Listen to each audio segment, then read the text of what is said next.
ठेवण्यास स्वाधाऱ्यांना मिळणार नाही, हे सुद्धा लक्षात ठेवा. आणि काही मुली शिक्षण घेऊन आपल्या पतीच्या घरी जातात, तिचं लग्न झालेलं असतात.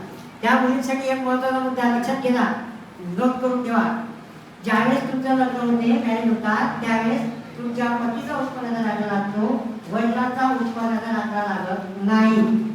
वडिलांचा लावतात, भाव त्रुटीमध्ये येतात, भाव त्रुटीमध्ये आल्यानंतर मग त्यांना स्वाधार मिळत नाही. मग म्हणते सर आम्हाला स्वाधार का मिळालं.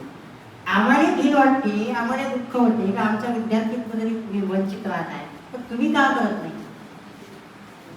म्हणून हा सुद्धा पॉईंट महत्वाचा आहे, लक्षात असतो. आणि नंतर आहे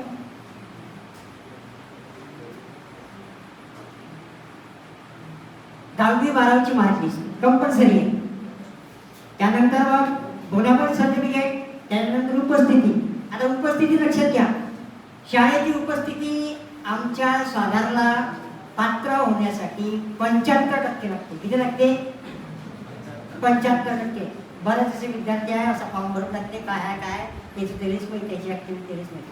74ची 73ची घेऊन बाबा 75 जेव्हा दिली ना सर 1% कमी असणं आम्ही रिजेक्ट करतो. किती रुपयाचं नुकसान झालं तुमचं? 3 वर्षाला 1.5 लाखाचं. कशाला म्हणतात 3 लाखा? तुमच्या आई वडिलांना विचारलं 200 रुपयात कामाला चिंतामध्ये चोगाट्यामध्ये हातामध्ये जीव मुलामध्ये 200 रुपये काय 1.5 लाख असं काही होऊ नको द्या. नंतर त्यामध्ये 10वी 12वीची मार्क लिस्ट आणि बोनाफाईड सर्टिफिकेट उपस्थिती 75%ची ठेवा, त्याच्यापेक्षा वर किंवा 75%. आणि शिक्षकांना विनंती करून ती घेऊन घ्यायची. शिक्षक लोक मला माहित आहे, शिक्षक लोक 24 तास तुमच्यासोबत असतात, तुमच्यामध्ये काही दृष्टी नाही, शिक्षकांना पाहायचं.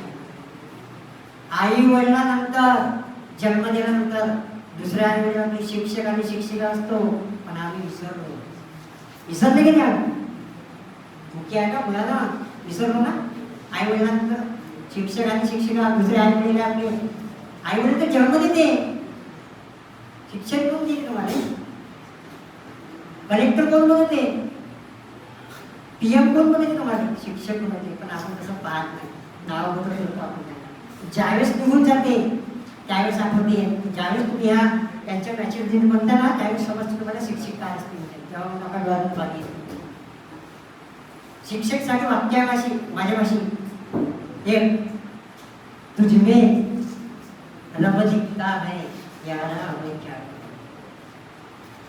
हे सुद्धा दृष्टी ठेवा विद्यार्थ्यांना.